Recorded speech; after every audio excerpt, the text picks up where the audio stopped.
It was Mother Teresa who said, "Loneliness and the feeling of being unwanted is the most terrible poverty."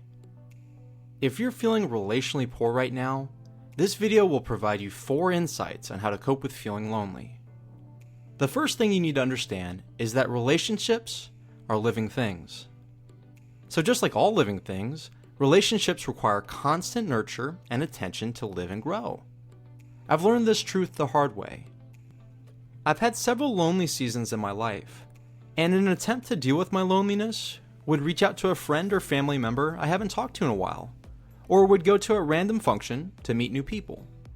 Now, reaching out and getting out of your comfort zone are great steps to deal with your loneliness, but the mistake I made is that I'd let the relationship stagnate and die. Whether it was getting caught up in my personal responsibilities or personal goals and dreams, I have failed to give my time and attention to people to make the relationship thrive. I'm starting to see now that we don't have enough time to have many meaningful bonds, but we do have time for some. For those select few, we need to give them consistent attention and involvement. I know life gets in the way, but meeting about once a week with a friend or having a weekly meaningful conversation over the phone with them seems to be a good goal to strive for to keep the relationship growing. Again, if you've been isolated and feeling lonely, you can try to reach out to someone and meet new people, but make sure it's not a one-time deal during this lonely and tough season in your life. Make sure meeting with others and doing life with them is a consistent habit because relationships are living things that require constant nurture and attention to grow. The next insight is embrace your needy self. I have to imagine if you're lonely and want to reach out, you think, I don't want this person to think I'm needy, and I don't want to be a burden to them. But you have to understand, everyone has a need for connection, even if some of us are good at hiding it. In the book Changes That Heal by Dr. Henry Cloud, he says, "One can only feel full when he or she brings the real self into the relationship. Part of the real self is the needy self. If we are always giving and never receiving, we are denying part of who we truly are." So don't meet up with someone and keep the conversation superficial by talking about the weather, but be willing to talk about deeper things like the loneliness and self-doubt you experience or the obstacles you're struggling to overcome.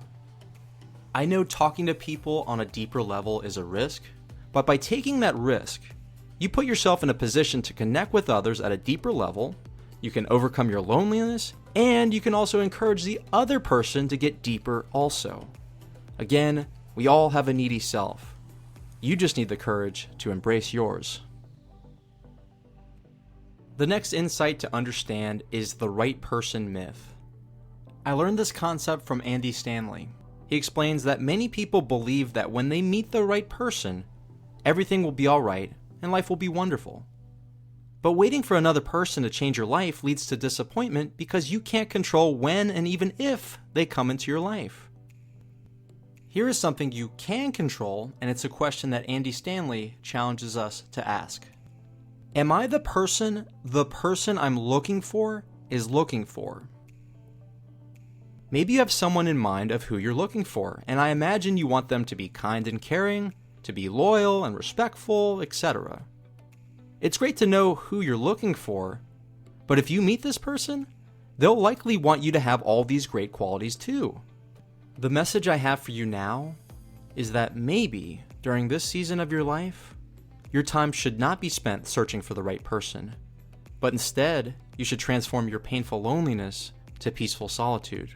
And during this time, make the necessary changes to become the person you're looking for is looking for. And the fourth insight, don't play fair. I learned this concept in the book 9 Things You Simply Must Do to Succeed at Love and Life, written by Dr. Henry Cloud. He explains that playing fair eventually destroys all relationships. I'll give you a hypothetical example of how it plays out. Let's say we meet in person and hit it off and agree to meet for lunch later that week. You show up, but I forget and don't even let you know that I can't attend. What a jerky thing I did. Now, if you're playing fair, you would either never meet with me again, Or on the next meeting, purposely stand me up to give me a taste of my own medicine. Even though these responses are fair, can you see how these responses can hinder us from becoming better friends? Part of coping with loneliness and making meaningful relationships is playing better than fair.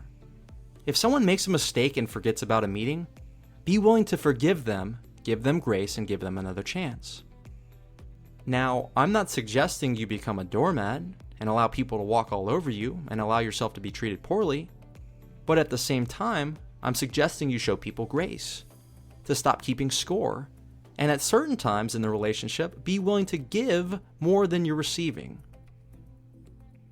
These 4 points have a way of working together to help you overcome the terrible poverty of loneliness mentioned by Mother Teresa in the beginning of this video.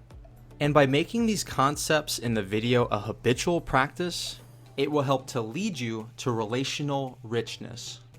If you're new to this channel, consider subscribing today and look for future videos that post on Mondays. This is your friend Michael, helping you transform your thinking for the better. Thank you so much for watching, and I'll see you in the next video.